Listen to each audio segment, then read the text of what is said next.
Bless up my sports to the bone people. Back at it again with another video. Hope everybody is doing well. Hope you're all up and running, getting ready for another beautiful day. Let's talk day two. West Indies versus New Zealand.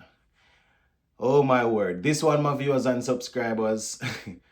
I don't know if I've ever seen an opening spell from two bowlers being so accurate. Oh my word, the West Indies openers, well, not even the openers, the top order, they were made to work for every single run that they got. Yes, it was just like that, my people. I'm not gonna lie. I'm not gonna lie. The New Zealand bowlers, they really and truly hit their line and length consistently. Tejaran, Chanopal, and Shea Hope, they showed some fight. They stayed at the wicket for a long, long time. And I can assure you, it's not like they were. we know Tejaran and Chanopal style of batting, but I don't think that in last night's on the second day, I don't think that he could have done much different. I tell you, the New Zealand bowlers were that accurate.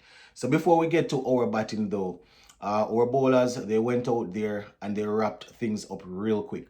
Remember, New Zealand, they were 231 for 9. We went out there, I think it was the third ball or so of the day. We picked up that final wicket. Our batsmen went in and, they tried. They tried, I will say that. So before we go through our batting, let's just do the New Zealand innings real quick, seeing that it's now all wrapped up. So 231 all out New Zealand. They were led by Kane Williamson, who got 52 off 102. Michael Bracewell got 47 from 73. And we also saw Tom Latham and Tom Blundell getting in the 20s, along with Nathan Smith. So that is how the batting went for them. Bowling, finishing off that first innings for us. Kemar Roach 2 for 47 from 17. Jaden Seas 2 for 44 from 15.3. Yuan Lane 1 for 47 from 11. OJ Shees 2 for 47 from 9. Justin Graves got 2 for 35 from his 10. Ruston Chase 1 for 13 from 8. So that is how our bowlers did. And I will still say, my people, that we did well. We did well. Based on how the pitch played from ball one, I said this yesterday. I think that we missed an opportunity early out. I don't know. We weren't consistent with our line and lengths early, but then we got it together and we were able to get them for 231. Our batsmen weren't able to match up to New Zealand and bat, on that pitch to score 231. But I'm still not faulting the bowlers. OJ Shields, Yuan Lane, new to the thing, basically. So initially, they struggled, but then they got it together. The bowling department worked. They worked together and we got them for that 231 there. The feeling wasn't too bad at all.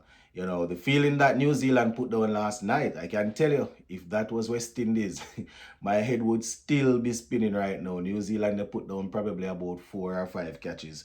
Don't remember, but they put down probably about 4 or 5, maybe about 4 that should have been taken, right? Not talking about just half chances. So that is how it went for New Zealand. No, West Indies, 167 all out. 167 all out, my people. After we lost John Campbell and Alec Arthanes, Tej Naran Chanopal, and Shea Hope put together a nice partnership. So John Campbell, 1 from 2. We know it go already. Not saying that folks didn't produce a good delivery to get rid of him, but we know that once it's challenging outside the half stump, generally speaking, he doesn't last too long. Alec Arthanes, he was dropped early. Nick Taff was dropped early in the slip, and then he went for a drive. Matt Henry bowled him all over the place for 4. Shea Hope, I have to say hats off to Shea Hope, my people. Shea Hope battling some sort of fever, hay fever, and he was able to stick it out. You understand? He went out in the shades, like we always say, Craig Brathwaite. He went out in his shades to bat. At a couple intervals, we would see them come out, put some eye drops in his eyes, and he soldiered on. until, he was unfortunately dismissed, if you want to put it like that. It was a ball down the leg side and it brushed his glove, and he was caught behind. He got 56 from 107 with 4 fours. I think we faced something like 22 overs before we had our first four. Shea Hope, and then Tagenarine Chanderpaul got into the mix. Tagenarine Chanderpaul's 52 came off 162. But I can tell you, it was an innings like that that was needed. That innings was needed on day two, my people, because the way how the bowlers were operating, I'm not too sure if both ends were exposed. I'm not too sure if we would have made 100. You understand? And some of those balls that Tagenarine Chanderpaul managed to leave, I don't know that our other batsmen would have managed. Right? So he got 52 from 169 with 3 fours. And once again, I cannot fault him, my people. I don't see I don't see how he could have really taken on those bowlers. Some of the balls were literally unplayable. You understand? Unplayable. When I hear people talk about unplayable delivery, sometimes they're exaggerating, but not in not on day two, my people. Raston Chase, the captain, he faced 8 balls before he was removed. You understand? He didn't look as if he was gonna score, to be honest. Justin Greaves, this is where I really and truly lost it, because the other batsmen were out there. They were trying to settle down. They were trying to figure things out. Then I don't know if Justin Graves wasn't watching the game, and I was thinking to myself, even though I would have lost those wickets, I'm trusting Graves to settle down and bat for a bit. He came out, the third ball, went for this big expansive drive and nicked off. You understand? We know that he's an attacking batsman. We know he likes to see the ball going on, but there's a reason why the other batsmen were playing like that. You understand? And he nicked off. Imlach stayed for a bit, 14 from 66. He soldiered on, along with Kemar Roach. Kemar Roach got 10 from 57. Huan Lane, he couldn't manage it. He didn't score. Jaden Seals made 2. OJ Shields, he was the last man out. He didn't, when OJ Shields walked out there and from the first ball he faced, I knew that it was time for us to start preparing to go and bowl again. So 167 all out, my people. New Zealand, Matt Henry, 3 for 43 from 22. Zachary Folks, 2 for 32 from 18. But the man that led the way there, Jacob Duffy, coming back and cleaning up most of our low order batsmen. He got 5 for 34 from 17. So that is how New Zealand finished with the ball.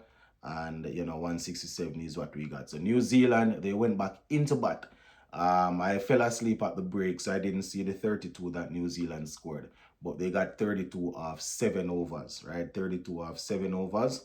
And we have Tom Latham there on 14, Devon Conway on 15, Kemar Roach 3 overs so far, Jaden Seals 2, OJ Shields and Raston Chase 1. Right, so we definitely need to see if we can go out there and later on day 3 and pick up some quick wickets, but they have an overall lead of 96. Gonna leave it right here for now, my viewers and subscribers. Hopefully we can have a chat again before the third day starts, but we have to leave this one. Big up.